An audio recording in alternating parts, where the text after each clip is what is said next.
प्यार से बोलिए। सत्संग इस प्रांगण में आपके बीच रूहानियत का जो समय बना हुआ है, जैसे महात्मा बता रहे थे, बहुत ही इसमें योगदान सेवाएं अर्पित हुई हैं। और इस मैदान में, इस पंडाल में आप जो संत महात्मा भाई बहन बैठे हैं, ये आपने ही इसकी शोभा बनाई है। जब भी हम मिलते हैं तभी खिलते हैं, जब भी हम बिछुड़ते हैं, नाराज होते हैं, तभी हम परेशान होते हैं। इसीलिए मिलने के ही नियम हैं।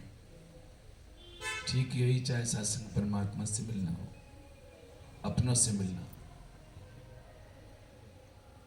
सत्संग जितने हमारे ग्रंथ है, महात्मा हैं, सबने यही कहा है कि इस दुनिया को इस परमात्मा ने बनाया। शरीर भी हमारा परमात्मा ने बनाया। तो परमात्मा के नाम तो बहुत हैं, लेकिन परमात्मा बहुत नहीं है। वेदों में आता है सत्संग एको देवा, परमात्मा तो एक ही है। सर्वभूतेश गूढ़ा, सभी के अंदर बैठा है, सर्वव्यापी, सब जगह है, सर्वभूतांतरात्मा, सभी प्राणियों की आत्मा के रूप में। कर्मों अध्यक्षा, हर प्राणी के कर्म को जानता है, देख रहा है। मनुष्य को अछूट है सत्संग जी। मनुष्य के जन्म में ही एक ये अछूट हमको मिलती है कि हम अच्छा चाहे अच्छा कर लें, बुरा चाहे बुरा कर लें, या सत्संग जी हम परमात्मा को जान के बंदगी करते हुए मोक्ष को प्राप्त कर लें। ये इंसान के हाथ में रख दिया है, ये फैसला कर दिया है, इसकी छूट है। इसलिए गीता में हम कई बार पढ़ते हैं, कर्मण्येवाधिकारस्ते, मनुष्य का अधिकार है ये कि वो जो चाहे करे। जैसे वो सत्संग जी, एक बच्चा एग्जाम देता है, वो 3 घंटे के लिए he is free to write anything. उसकी मर्जी है वो क्या लिखना चाहे, लेकिन 3 घंटे के बाद फिर वो ना अच्छा लिख सकता है ना गलत। उसने क्या लिखा है अकॉर्डिंगली उसका रिजल्ट होगा। काकभूषण जी से गरुड़ जी ने पूछा, महाराज मेरा एक प्रश्न है उत्तरकांड में। तो काकभूषण जी चूंकि मर्मज्ञ है, अपने सारे जो पिछले जन्म का ज्ञान है उसे, बिना परमात्मा को जाने बंदगी की उसका भी ज्ञान है, परमात्मा को जान के फिर बंदगी की उसका भी ज्ञान है। तो कर्ण जी ने पूछा, महाराज सबसे दुर्लभ शरीर कौन है? सबसे दुर्लभ कवन शरीर? मुझे समझाओ कहो मत धीरा। दुनिया में इतने शरीर है, हाथी का, शेर का, चीता का, बहुत सारे ताकतवर शरीर है, पर दुर्लभ मिलने वाला शरीर कौन है? देवी देवताओं का है या मनुष्य का है? तो वो सत्संग जी काकभूषण कहते हैं, नर तन सम नहीं कौनो दे। मनुष्य के शरीर जैसा कोई शरीर ही नहीं। इस शरीर में एक एक पल अनमोल है। परमात्मा की दी हुई शक्तियां हैं। मेरे हाथ में शक्ति सेवा करने की, आंख में शक्ति इस संसार को समझने की, देखने की, जुबान में शक्ति बोलने की, सारी शक्तियों से हमारे करण जो है ना भरे हुए। लेकिन अगर इंसान इन शक्तियों का दुरुपयोग करता है, मिसयूज करता है, तो काकभूषण समझाते वो उसका दोषी होगा। सत्संग बहुत हमारे जो सनातन है, हमारा जो अध्यात्म है, अगर आप मेरे में कोई सत्संग जी यहाँ फिलॉसफी के बच्चे अगर बैठे हैं जो हिंदुइज्म या भारतीय दर्शन को जानते हैं, इंडियन फिलॉसफी जिनका अगर किसी ने अध्ययन किया हो, तो हमारा सत्संग श्वेता श्वेतर उपनिषदि है। उसमें एक आता है कि गुणान वयो यह फल कर्म करता। एक मंत्र आता है गुण कहते हैं ये प्रकृति को। गुण दिखाई नहीं देते पर इनका असर होता है। गुण जब प्रकट होते हैं तो दिखाई देते हैं पदार्थ के रूप में। जैसे चिली है, मिर्चा है, उसका गुण है कड़वा, बिटर। तो गुण नहीं दिखाई देता। किसी से पूछा जाए भाई कड़वाहट दिखाई देती है क्या? नहीं दिखाई देती। लेकिन वही गुण जब मटेरियल के रूप में सामने आता है, प्रकट होता है, वो मिर्चा है। गुण का असर रहता है। हम मिर्चा खाएं, निकाल के रख दे मिर्चा, लेकिन वो कड़वाहट रहेगी। ठीक इसी प्रकार माया में गुण है। तो जो ये आत्मा इन पदार्थों से जुड़ गई, मटेरियल से ही इसने नाता जोड़ लिया, तो मटेरियल का जो उसके अंदर जो गुण है और गुणों का जो असर है, काम क्रोध लोभ मोह, उसने हमारे मन को प्रभावित किया। तो वेद कहता है अगर जिन गुणों से जो जुड़ गया है, गुणान्वयो यह फल कर्म करता, तो अपने स्वभाव के मुताबिक, जैसे मान लीजिए किसी में सद्गुण का प्रभाव है, तो सद्गुण का जो प्रभाव होता है वो सत्संग जी स्वाभिमानी बनाता है कि मेरे जैसा कोई नहीं। मतलब उसके अंदर एक अपने आप की सिक्योरिटी फीलिंग्स रहती है, वो अपने को श्रेष्ठ मानता है। और जो दूसरा गुण है सत्संगी, और दूसरा जो राजस गुण है वो यह है कि वो धन वैभव धंधा इस तरफ आदमी को आसक्त करता है कि जिंदगी का यही लक्ष्य है, अधिक से अधिक धन कमाना है, अधिक से अधिक, एक प्लॉट इधर, एक उधर, एक उधर, सब जगह प्लॉट, सब जगह मकान, और आगे से आगे बनाने की कोशिश करता। ये गुण है सात्विक रज। तीसरा है तामस, ये बुराइयों को और आदमी को ले जाता है। तो जो जैसे पदार्थ से हम युक्त होते हैं, वेद कहता है गुणान्वयो यह मानी जो आत्मा इन पदार्थों से जुड़ गई, तो पदार्थों का जो इफेक्ट है उसने उसे तो क्रोधी बना दिया, लोभी बना दिया, लालची बना, जिस गुण से प्रभावित हो गया, इन गुणों के प्रभाव में वो कर्म करता है। जैसे गुस्से में आकर उसने कोई कर्म कर दिया, किसी को मार दिया, या लालच में आकर के, जैसे दुर्योधन ने कहा था कि महाराज बिल्कुल नहीं, कुछ नहीं दूंगा। अब भगवान श्री कृष्ण के बारे में हम पढ़ते हैं, वो कहते हैं कोई बात नहीं, कुछ दे दो, बाकी तुम्हारा है। आज इंसान के भी अंदर ये भावना आ सकती है, इन गुणों से प्रभावित हो सकता है, क्योंकि वेदों का कथन है। लेकिन दुर्योधन कहता महाराज सुयग्रण Keshav, nothing I shall give, कुछ नहीं दूंगा। तो वहां वो जो गुण है उसका एक प्रभाव है कि मैं दूंगा ही नहीं, तो उसका प्रभाव हुआ, उसके वैसे प्रभाव से उससे कर्म बने, ध्यान बना। अगर कोई चोरी करता है उसमें वो प्रभाव है तामसी। कोई दूसरों को धोखा देता है, रखता है, अपने परिवार में कोई धोखा देता है, किसी ने उस पर यकीन किया और उसने धोखा दिया, ये गुणों का प्रभाव है। तो वेद कहता है जो इन गुणों के प्रभाव में आकर मनुष्य योनि में जो कोई काम करता है अकॉर्डिंग टू हिज सेंस, फल कर्म करता, तो वहां वो करता है, वो ये ना सोचे कि परमात्मा मुझसे करा रहा है। वेद कहता है वहां ये ना सोच जाए, वो ये एक्सक्यूज ना ले ले कि ये तुम परमात्मा ही मुझसे करा रहा है। बोलते नहीं, तुम गुणों के प्रभाव में आकर जो उचित अनुचित कर रहे हो उसका भोग तुम्हें भोगना होगा। कृतस्य तस्य एव च साचा उपभोक्ता। कृतस्य माने उसके द्वारा जो किया जा रहा है, तस्य कृतस्य उसके द्वारा जो किया जा रहा है, स माने वह उपभोक्ता, उसे भोगना होगा। वेद चैलेंज करता है शास्त्र, हमारा जो सनातन है, हमारा जो हिंदुइज्म है, रदर वी कैन से दर्शन शास्त्र कहता है उसको भोगना होगा। दुनिया में उसे कोई बचा नहीं सकता, खाता ट्रांसफर हो सकता है, खत्म नहीं हो सकता। तो कैसे भोगना है? वेद कहता सा विश्वरूपा, इस संसार में वो दूसरे रूपों में आएगा। कौन सा रूप लेगा? बोले अकॉर्डिंग टू हिज डीड्स, जैसे उसने काम किया है।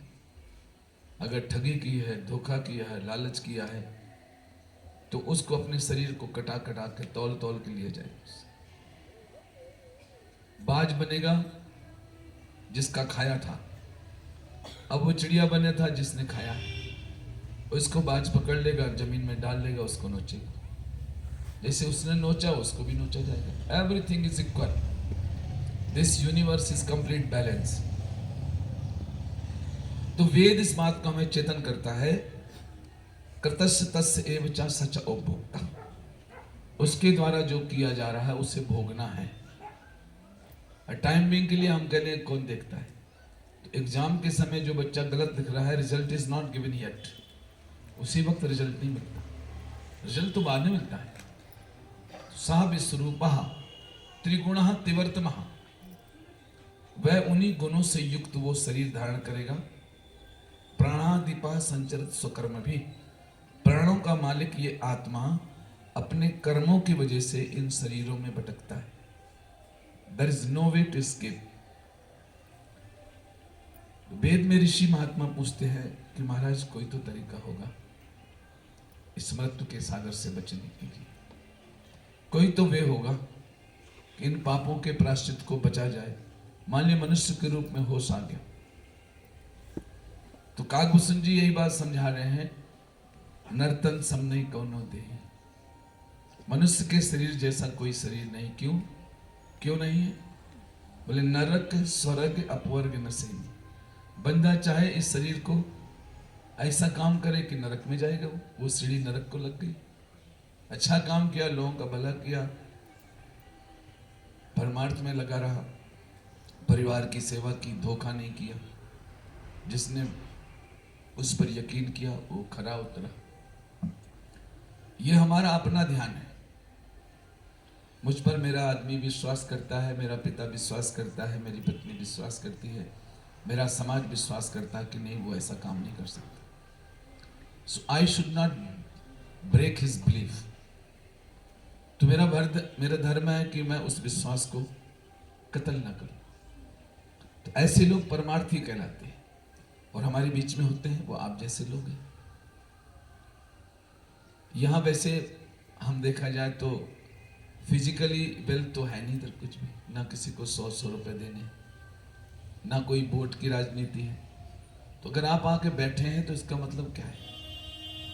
कि कृपा है कि आपके अंदर वो नेचर आ रहा है, वो कृपा आ रही है जो महात्मा हमें समझा रहे हैं। शास्त्री नरक स्वर्ग अपवर्ग नशेनी, ज्ञान वैराग भगति शुभ देनी, इस शरीर में आकर आप परमात्मा को जान सकते हैं। काकभूषण जी कहते हैं आपके अंदर परमात्मा का ज्ञान हो सकता है, आप चाहें तो मिल सकता है। वैराग का मतलब आसक्ति से बच सकते हैं। तेन तक तेन भुंजीता मां ग्रथा कश्यप धर्म वाली धारणा शक्ति जिसका है उसका समझ के इस्तेमाल करना। हमें रब ने शरीर दिया है, इसको भूखा रखने के लिए, इसको त्यागने के लिए थोड़ी दिया। ये तो अपने शरीर से अपने टाइम पर जाना है। तो साथ संग जरा ध्यान देने वाली बात है, 2 मिनट कंसंट्रेट करेंगे हम। वेद क्या कहता है? वेद कहता है कि भाई इस शरीर में आकर के हम परमात्मा को जान सकते हैं, दूसरे शरीरों में नहीं जान सकते। ये छूट है हमको कि हम चाहे तो जान ले और न चाहे तो न जाने, हमारी मर्जी। गीता के 30 आप 9 अध्याय खोलें, घर में जाएं, गीता का 9th चैप्टर का 23वां मंत्र देखें, 23, 24, 25। भगवान श्री कृष्ण कहते अर्जुन, जिसकी जहां श्रद्धा होती है मैं उस श्रद्धा को वहीं पूरा करता हूं। ये अपि अन्य देवता भक्ता यजन्ते श्रद्धान्विता, सेम वर्डिंग है। ये माने जो, अपि माने भी संस्कृत शब्द है, अन्य माने दूसरे देवता देवी के रूप में मेरी पूजा करते हैं। those who worship me in the form of God and Goddess, जो मुझे देवी देवताओं के रूप में मानते हैं, यजन्ते श्रद्धान्विता, उनमें श्रद्धा रखते हैं, ते अपनी माँ में कौनते, हे अर्जुन, वो मुझको ही बज रहे होते हैं इनडायरेक्टली। यजन्ते अविधि पूर्वकम, लेकिन उनकी कामनाएं तो मैं पूरा करता हूं, पर उनका कल्याण नहीं होना। उनका ऐसा मानना अश्रद्धा पूर्वक है, यानी अविधि है, पूर्वक है, वैलिड नहीं है। वैलिड क्यों नहीं है? बोले मेरा असूल है, एक नियम है। अगर आप शासन 23वां 24वां 25वां मंत्र पढ़े तो खुलासा कर दिया। 25वां मंत्र कहते हैं, अर्जुन मेरा एक सिद्धांत है, यूनिवर्सल ट्रुथ है, यांत देवान देवव्रता, जो मेरी भक्ति देवताओं के रूप में करते हैं, शरीर छोड़ने के समय देवता ही उनको ले जाते हैं अपने पास, अपने गैंग में मिला लेते हैं। मैं कुछ नहीं करता। 25वां मंत्र 9th चैप्टर का, पित्राणयान पितृव्रता, पितरों को मानने वाले पितरों को प्राप्त हो जाते हैं। भूतानयान भूतेज्या, भूतों को मानने वाले भूत बन जाते हैं। यांत मध्यान्ह जनानि पुमो माम, और जो मुझको इस निराकार निर्गुण अविनाशी रूप में इन रियल फॉर्म जानेंगे, वो आत्मा है, सिर्फ मुझको प्राप्त होती है, उनका आवागमन खत्म होता है। तो सत्संग हम ये एक हमारे लिए गोल्डन चांस है, ये एक एक पल इतना कीमत का है और मोमेंट है। इसलिए द्वारा जो वेद का मंत्र बोल रहा था, कर्मो अध्यक्षा, जो एक परमात्मा है जिसके अनेकों नाम हैं, अनेकों रूपों में हमारे सामने आते हैं। बोले कर्मो अध्यक्षा, ये सबके कर्म देख रहा है, सर्वभूतादिवासा, सब पर हुकूमत करता है। साक्षी चेता केवलो निर्गुण, यही साक्षी है। कोई कहे महाराज मैं तो किया नहीं, मैं तो ऐसा किसी के साथ मैंने ऐसा नहीं किया, ये साक्षी है, इसको किसी गवाह की जरूरत नहीं। चेता, हम सोच सकते हैं, हमारी चेतना में कहीं ना कहीं भूल हो सकती है, ये सुपर कॉन्शियसनेस। केवलो निर्गुणस, और दुनिया में अगर कोई निर्गुण है तो केवल परमात्मा ही है। सत्य रज तम, इन तीनों से बंधा हुआ संसार है। ये complete world in the form of 3, ये जो 3 गुण हैं यही प्रकट है। आगे कहते हैं, इन तीनों से ऊपर केवल ये निर्गुण निरंकार है, केवल परमात्मा है जहां माया नहीं जाती। इसलिए सत्संग जी, ऋषि पूछते महाराज तो फिर बचना कैसे है? दास ये बात जरूर कहेगा, वेदों के साथ कहेगा। तो इस माया से, संसार से, बार बार जन्मने मरने से कैसे बचे? तो श्वेता श्वेतर उपनिषद का ये मंत्र कहेगा दास। वेद कहता है इसको बचा जा सकता है, तो कैसे बचा जा सकता है महाराज? तो कहते हैं भाई, क्षरम प्रधानम अक्षरा अमृतम हरा, मेरी प्रकृति 2 प्रकार की है अर्जुन। एक तो जड़ प्रकृति है और एक चेतन प्रकृति। नेचर भी 2 प्रकार की है, जड़ प्रकृति जो कोई नुकसान नहीं पहुंचाती, और चेतन प्रकृति जीव है। सूरज चांद सितारे,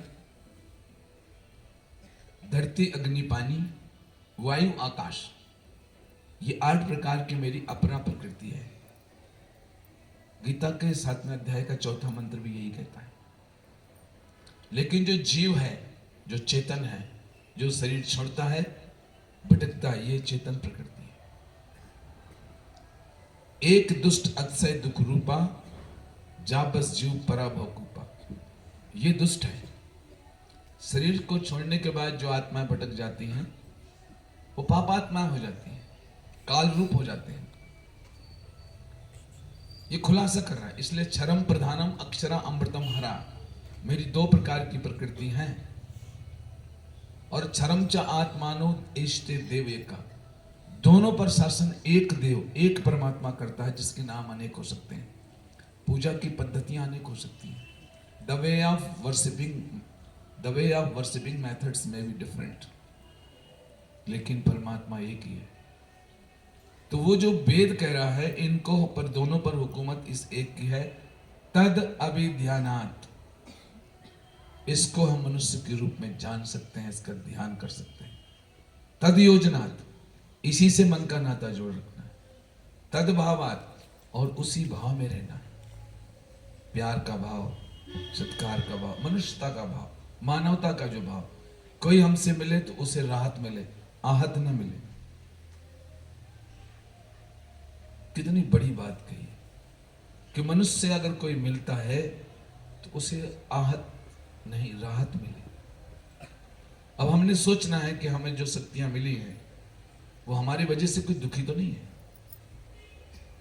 इसलिए ईशो उपनिषद का पहला मंत्र है, ईशावास इदम सर्वम यद किंचित जगत्याम जगत। जगत में कुछ भी है रब का है, किसी का नहीं है कुछ नहीं, सब कुछ परमात्मा का है। हमें मिला हुआ है, ठीक है। तेन तक तेन बुंजीता मां ग्रधा कशिदनम। तो मालिक कौन है, किसने दिया, इसको जानना होगा। अगर हम जान जाते हैं तो जान करके हम इसका इस्तेमाल करते रहें, इसका दुरुपयोग ना करें, तो हम बच सकते हैं साथ। इसलिए जो लाइन वेद कहता, तद अभिध्यानात्, तद योजनात्, तद भावात्। एक को जानो, एक को मानो, एक के ही भाव में रहो। भूयश अंत विश्वमाया निवृत्ति। तो इस शरीर के छोड़ने के पहले भी और बाद में भी ये जीवात्मा मुक्त हो जाती है। ज्ञात्वा शिवम, शिव कहते हैं इस निरंकार निर्गुण को। आप सत्संगी जी, दो शब्द आते हैं, शिव और शंकर। वेदों में समझना है इसको। शिव कहते हैं निर्गुण निराकार परमात्मा को, शंकर कहते हैं साकार। यह गुरु सा शंकर, गुरु शंकर उच्चते। निराकार जो निर्गुण निराकार है, वो जब किसी साकार शरीर लेके आ जाता है उसका नाम शंकर अस्ति। बंदे बोधमयम नित्यम, जिसे परमात्मा का बोध है वो गुरु ही शंकर है। शंकर रूपण। शंकर शब्द का अर्थ क्या है? परमात्मा जब मानव के शरीर में प्रकट हो जाता है, तस्य नाम शंकरम अस्ति। शिव रूप में व्यापक है, शंकर रूप में हमारे सामने मानव रूप में आ जाता है। इसलिए आप गीता का शासन कोई, आप अगर उत्तरकांड पढ़े रामचरितमानस का, तो शिव की स्तुति है, नमामि सिमीशाम निर्वाण रूपम। ये स्थूल है सत्संगी जी। हम सामने जो बैठे हैं, हमारा जो शरीर है इसका नाम है फिजिकल बॉडी, स्थूल शरीर। इसके अंदर एक दूसरा शरीर है, उसका नाम है सबटल बॉडी, सूक्ष्म शरीर। इस शरीर को छोड़ने के बाद हम सूक्ष्म शरीर में होते हैं, सब कुछ ज्ञान होता है। उसको अपना शरीर दिखाई देता है, ये पड़ा हुआ है, ये मेरी माँ रो रही है, मेरे बच्चे रो रहे हैं, तड़प रहे, वो सब कुछ, ही विटनेसेस एवरीथिंग। सूक्ष्म शरीर में होता है, बट ही इज कैप्चर्ड, पकड़ा जाता है। आज आदमी को उस तरफ ध्यान ही नहीं है कि हमारा एक दिन सत्संग, ये मानव शरीर छूटेगा तो हम किस शरीर में होंगे। जो मन में आता हम करते हैं। महात्मा ऐसे सत्संग में आकर के हम उन दिव्य वाणियों को समझाते हैं, चेतन करते हैं कि नहीं, ऐसे अच्छी तरह से रहना है। एक परमात्मा को ही जान करके हमने जीवन में परमात्मा का आधार लेना है। जिसकी वस्तु उसी की जानो, नहीं काम तकरार करे। वस्तु हमारी नहीं है ये, इसके लिए नहीं लड़ना है, इन चीजों के लिए लड़ाई नहीं करनी। हम लेके ही क्या आए थे, हमने खोया ही क्या है, और हम लेके भी क्या जाएंगे? बिल्कुल नहीं होता। इन बातों को हमने समझना होगा। विवेकानंद अमेरिका गए, और वो हमने जो बच्चों ने पढ़ा होगा, education based on philosophy of Vivekananda, MA education या एमएड बीएड में जो, तो विवेकानंद ने जब इस पर निर्गुण निराकार पर, सत्संग मानवता पर लेक्चर दिया ना, स्पिरिचुअलिटी पर, तो लोग पीछे हो गए उसके और कहने लगे, महाराज जी, आर यू फ्रॉम इंडिया? आप कहां से हैं? मुड़ के देखा, यस। महाराज जी आप कहां से हैं? तो विवेकानंद ने कहा, आप कहां से हो? You are from? तो वो कहने लगे, महाराज मैं तो अमेरिका से हूं। तो विवेकानंद ने कहा, कब से हो? अब कोई हमसे पूछे कि आप कहाँ से हो, हमने कहा डलहौजी से हैं। अगला प्रश्न कर दिया कब से हो, और मान लीजिए यहाँ पैदा ही हुआ है वो, तो क्या बोलेगा वो यही बोलेगा हमारा जन्म से। तो उसने कहा हमारा since birth I am in America, मैं जब से पैदा हुआ अमेरिका में हूँ। तो अगला स्वामी जी ने प्रश्न कर दिया पैदा होने के पहले कहाँ थे। अब कौन क्या उत्तर देगा। हमसे कोई सवाल कर दे, हमें इतना ध्यान है क्योंकि हम लोगों को देख रहे हैं कि बच्चा जगत में आया पैदा हुआ, उसके पहले कहाँ है वो ज्यादा हम। अब हमारे को अकल आ गई कि is in the mother's womb, माँ के पेट में था। उसने भी आंसर दिया शायद माँ के पेट में। कहता माँ के पेट के पहले कहाँ थे। कहता Swami ji that I don't know. बोलता मैं यही बताने आया हूं हम कौन है और कहां से आए हैं। ये एंसेंट मैसेज है, हम कौन है, हम कहां से आए हैं, कब तक भटकते रहेंगे इन शरीरों में, यही अंतिम सीढ़ी है। तद विद्यानाथ तद योजनाथ तद भावात भूयश अंत विश्वमाया निवृत्ति। तो सत्संग जी इस रूप में वो जो काकभूषण जी का जो सवाल लास्ट में सासे माता पार्वती ने पूछ लिया भगवान शंकर से, प्रभु जो मंत्र पढ़ रहा था दास कि ये स्थूल शरीर है, इसके अंदर सूक्ष्म शरीर है, फिर एक कारण शरीर है। तो तीन शरीर है हमारे पास। आत्मा ने तीन आवरण लिए हुए हैं, ये ब्रेक होता रहता है, टूटता पड़ता रहता है। सूक्ष्म शरीर बराबर रहता है, सूक्ष्म भी अगर टूट जाता है। इसीलिए अगर हम मांडुक उपनिषद पढ़े ना तो बहिष्प्रज्ञम वैश्वानरा, जो हमें आगे जो आदमी सिर्फ प्रकृति को देखता रहता है, बोलते यही ठीक है मेरा और कुछ है नहीं इसके आगे, उसको बोलते हैं बानर। इसलिए भगवान राम के पास जो भी आता बोलते हे बानर, क्योंकि तब तक वो ये उन्हें कुछ पता नहीं था जगत पिता क्या है। वैश्वानरा अंतस्प्रज्ञम तेजसा, जो सो जाता है सपना देखता है, सूक्ष्म चीजें देखता है, जो तंत्र मंत्र करके देवताओं को हासिल कर लेते हैं, रूहों को सिद्ध कर लेते हैं, जैसे महात्मा कह रहे, जिनको सूक्ष्म जगत का काम लेते हैं वो तेजस है। अंतस्प्रज्ञम, वो स्थूल नहीं अंतर को देखते हैं, वो भूत प्रेत का नॉलेज है उनको। ओके, अब इसके बाद सत्संग जी एक और है जो न अंतस न बाहर है, न बहिष्प्रज्ञम न अंतस्प्रज्ञम प्रज्ञान घनम।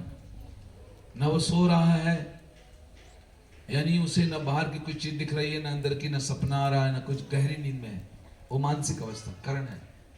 तो उसका नाम हो गया प्राज्ञ, वेदों में आता है। तो हमारे आत्मा के तीन आवरण कौन, स्थूल, सूक्ष्म और कारण। तीनों को छोड़ने के बाद जो चौथा है वो आत्मा है। इसीलिए हमारे वेद कहते हैं निर्वाण रूपम। अगर मैं किसी स्थूल की बात करता हूं, वेद अगर आप पढ़े सत्संगी जी एकदम क्लियर करते हैं। वो कैसे करते हैं परमात्मा के बारे, न ऊर्ध्वम, ना परमात्मा को ऊपर से पकड़ सकते हैं, न त्रियंचम, ना अगल बगल से पकड़ सकते हैं, न तस् प्रतिमास्ति। हमारे शरीर की तो फोटो हैं, हम जब फोटोग्राफर के पास जाते हैं तो वो आपसे कैमरा लेता है, तो किसकी फोटो आती है? कभी हमारी आत्मा की फोटो आई क्या? दुनिया में कोई ऐसा है कि भाई मेरी आत्मा की फोटो ले? कोई कैमरामैन है? आप समझते हैं आपके पास आंसर है,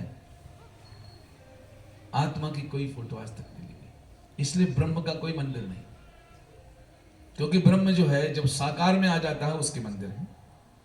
भगवान राम के मंदिर है, भगवान कृष्ण के मंदिर है, भगवान मस, क्योंकि ये परमात्मा जब शरीर में आया तो उनके मंदिर है, शरीरों में है, लेकिन वास्तव इन रियल फॉर्म में इसका कोई मंदिर, क्यों? उसकी कोई फोटो नहीं है। न तस् प्रतिमा अस्ति, परमात्मा की कोई प्रतिमा है ही नहीं, तो जिसकी प्रतिमा ही नहीं उसको पूजे कैसे? न तस् प्रतिमाति यस नाम है सब, जिसका महान यह संसार के अंदर है, जिसका कण कण परमात्मा से ओतप्रोत है, जिसकी महिमा पूरे ब्रह्मांड में, पूरे 14 लोकों में है, उसकी तो कोई तस्वीर ही नहीं। उसको जाना जा सकता है, जान करके सत्संग जी हम क्या हो सकते हैं, हमारा कल्याण हो सकता है। आज इस प्रांगण में इतनी बढ़िया व्यवस्था की गई है, और ऐसा संदेश आपने कभी सुना भी नहीं होगा। लोग कथा कह सकते हैं, कहानी कह सकते हैं, लेकिन ये नहीं कह सकते हो तुम्हें हम परमात्मा का ज्ञान दें। ये परमात्मा का ज्ञान केवल वही दे सकता है जिसके पास परमात्मा का ज्ञान है। तो परमात्मा के ज्ञान के बिना हमारा कल्याण ही नहीं है, हो ही नहीं सकता सत्संग। मैं चलते चलते एक बात और कहता, कल ही मैंने एक बात कही थी, लास्ट बात है। किसी आदमी ने किसी आदमी से 500 रुपए ले लिए, और 3 महीने के बाद उसने उसको 800 रुपए दे दिए। तो देने वाला पूछता, सेठ पूछता, भाई ये 800 क्यों दे रहा है?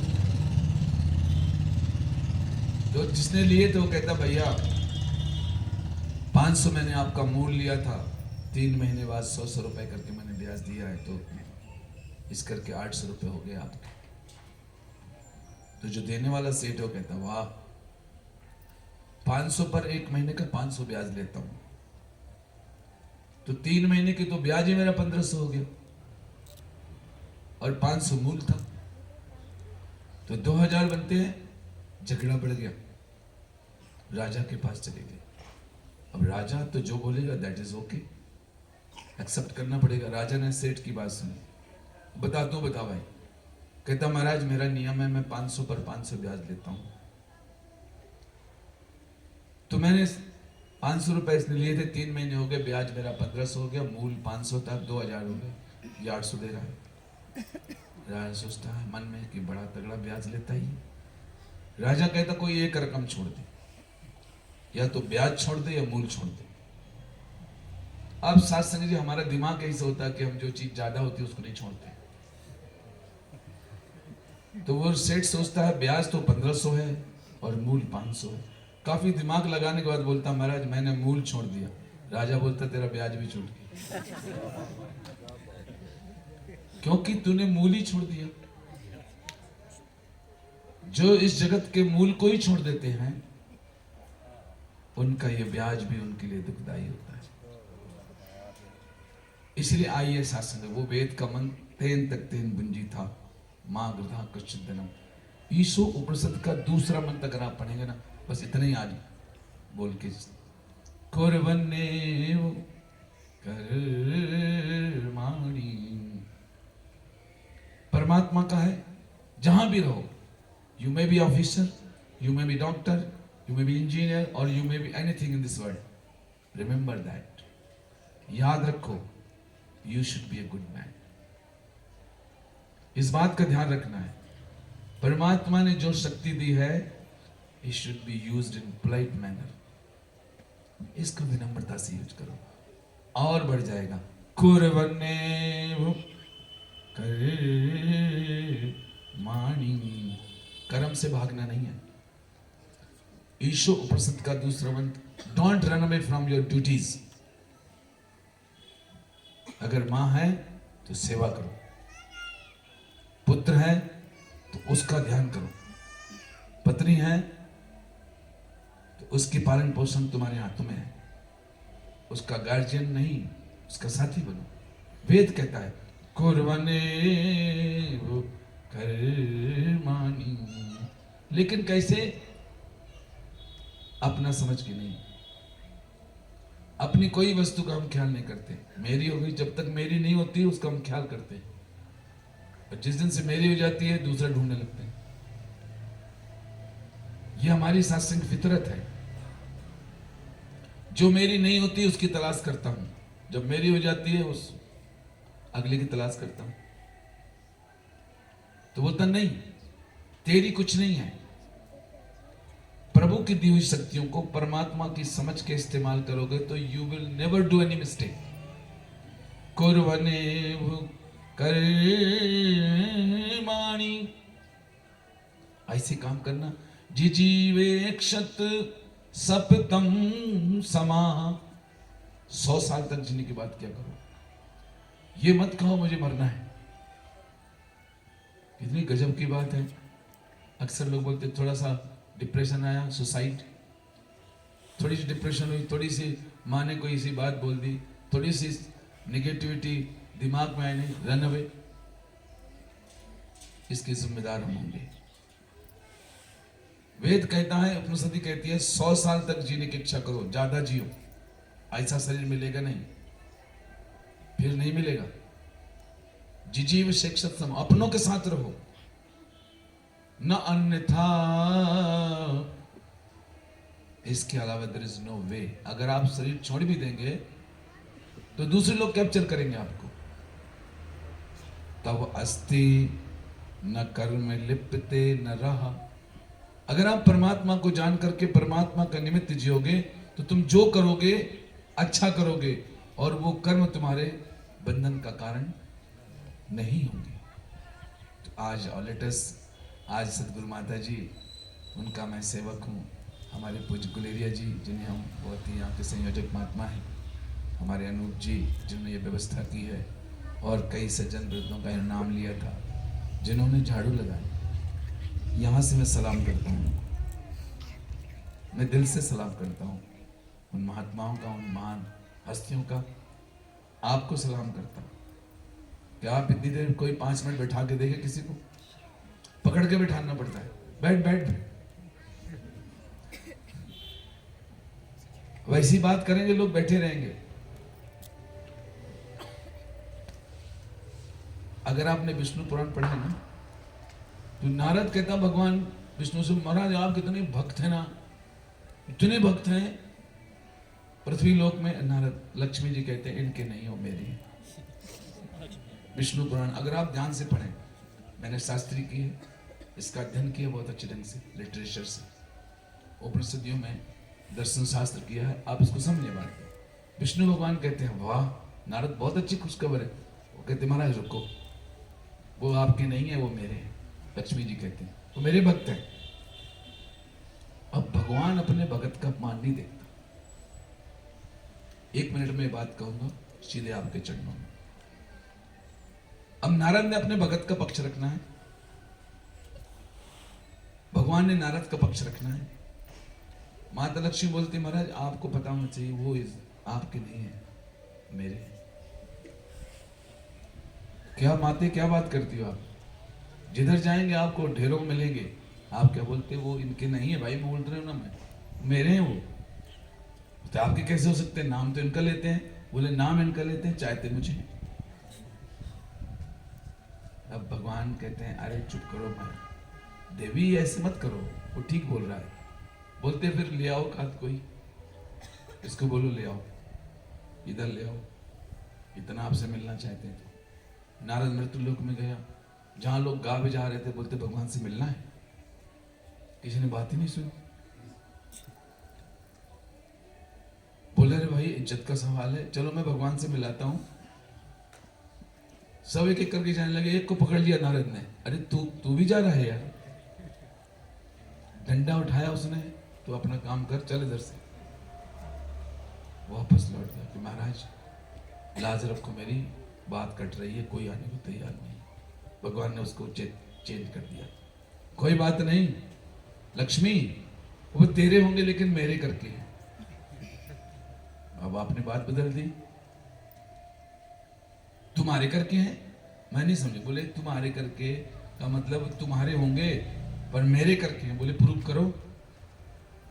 मृत्यु लोक में आ गए। एक आदमी शरीर छोड़ चुका है, 4 कंधों में जा रहा है, और वहां बोला जा रहा है राम नाम सत्य है, सत्य बोलो मुक्त है। तो नारद कहते माते देखो किसका नाम लिया जा रहा है। माते किसका नाम लिया जा रहा है? भगवान विष्णु भी साथ ही। बोलते तो भगवान का नाम लिया जा रहा है। बोलते फिर आप कैसे कहते हो? अब लक्ष्मी ने क्या किया, अपना जलवा दिखाया, सोने चांदी के सिक्के गिराए ऊपर से। जो लोग गा रहे थे, बोल पीछे जाने वाले लोग ऊपर गिराने से लोगों ने उठाना शुरू कर दिया, बंद हो गया बोलना। सिक्के गिरेंगे तो बोलना कहाँ रहेगा? लक्ष्मी जी बोले बोलो का क्या हो रहा है? अब वो 4 अभी भी उनको मुड़ के नहीं देख रहे हैं, उनके आगे गिराना शुरू किया। अब उन 4 सोचा अरे इसलिए बंद हो गए तो सिक्के गिर रहे हैं सोने चांदी के, इसको रखो है तो मर ही गया है, इसको किनारे रखो। उसको किनारे रख दिया। ये आप विष्णु पुराण पढ़े, कथानक है। वो भी उठाने लगे। लक्ष्मी बोलती, बोल भाई नारद, किसके हैं ये? अब जब देखा कि भगवान विष्णु ने कि नारद के, तो बोलती बंद हो गया। बेइज्जती हो गई मेरे भगत की। देवी मैंने क्या कहा था? पहले बात सुनो, मेरी बात सुनो। महाराज क्या कह रहे हो? मैंने क्या कहा था? मेरे करके हैं तेरे। फिर वही बात, तुम्हारे कर कैसे कैसे मेरे? अच्छा ओके, ये सब बटोरे हैं ना पैसे, वो जो किनारे में रख दिया उसको, उस पर जलवा करो। वो उठे, वो भी बटोरे। अब भगवान की बात सुनती लक्ष्मी कहती है, महाराज वो तो नहीं उठ सकता, उस पे मेरा जलवा नहीं चलेगा। बोले क्यों? तो लक्ष्मी कहती, महाराज उसमें आपका नूर नहीं। मैं तभी तो कह रहा था कि मेरे ही करके जलवे हैं लोगों। जब तक परमात्मा है दुनिया का सुख है। जिस दिन हम परमात्मा से विमुख हो जाएंगे, सुख हमारे लिए दुख का रूप है। अंत में एक चौपाई के साथ, देह धरे का ये है सुख भाई। ये सुख लेना अगर संसार का, वस्तुओं का, तो जिसके उसको जानो। भजहु राम सब काम विहाई। जब राम का वक्त आ जाए, काम रोक दो। जब बाकी काम करना है, काम से भागना नहीं है। तो दास फिर से एक बार आप सभी का बहुत अभिनंदन करता है। बिना वहां तो नारद ने पकड़ा था तब भाग गए थे, यहाँ तो पकड़ा नहीं किसी ने। तो आपका बहुत बहुत सलाम। इस गुरु गद्दी से मैं तो सेवादार हूँ। फिर से एक बार जितने कुर्सी में तो मेरे साहिब लोग हैं, जिन्होंने इस परिवार के साथ, जो हमारा एक माना परिवार है, अपनापन दिया है, आपका शुक्रिया। अब इसके बाद अगर कोई कहे, अगर आपके मन में ये बात होगी, द्विवेदी जी आप वेदों से ब्रह्म स्वरूप की बात कर रहे थे, आपने अभी तक ब्रह्म तत्व की बात कही, क्या आप हमें बता सकते हैं? क्योंकि परमात्मा तो यहाँ भी है। जब कुछ नहीं था, सृष्टि नहीं थी, परमात्मा था। अब सृष्टि, अब भी परमात्मा है। सृष्टि नहीं रहेगी तब भी परमात्मा तो होगा। सारी सृष्टि व्याप्तम है ना चराचरम, इसी में तो सब कुछ व्यापक है। अब अभी आप कहेंगे कि महाराज द्विवेदी जी आपके गुरु ने कौन सा परमात्मा बताया? तो अभी 2 मिनट के अंदर दास उतरते बोलूंगा, आइए देखिए, जानिए इसको। यही मौका है, फिर ये आवाज कान में सुनने को नहीं मिलेगी कि आओ प्रभु के दर्शन कर लो। तो दास फिर से एक बार पूरे व्यवस्था के जो जुड़े लोग, अनूप जी, इनकी टीम का, पूज्य गुलेरिया साहब जी का, रेणुबेन जी का दिल से आभारी है, जिन्होंने हर एक के लिए ये आज सत्संग का वातावरण इस रूप में तैयार किया। सारी टीम का, राय जी का लुधियाना से, सूफी जी का, लव जी का, ये पूरी टीम है। आप सभी का बहुत आभार व्यक्त करता हूँ। कोई घटवत शब्द निकल गया हो तो आप अनजान समझ के बख्श देना। आगे भी ऐसी कृपा करना कि हम हमेशा सत्य के रास्ते पे चलते हुए सेवादार बने रहें। यही अरदास है। प्यार से बोलिए। तेरी ओट सहारा तेरा, तन मन को ये कमावा, कहे अवतार तेरे ही दाता, दिन राती गुण गान, कहे अवतार तेरे ही दाता, दिन राती गुण गान। एक तू ही निरंकार, एक तू ही निरंकार, तू ही निरंकार, एक तू ही निरंकार। मैं हूँ सदा तुलनहार, मैं हूँ सदा तुलनहार, तू है दाता बख्शहार, तू है दाता बख्शहार। मेरे अवगुण ना चितार, मेरे अवगुण ना चितार, तू ही निरंकार, तू ही निरंकार, एक तू ही निरंकार। तेरा रूप है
निरंकारी राजमाता तिरुवचन अवतार की।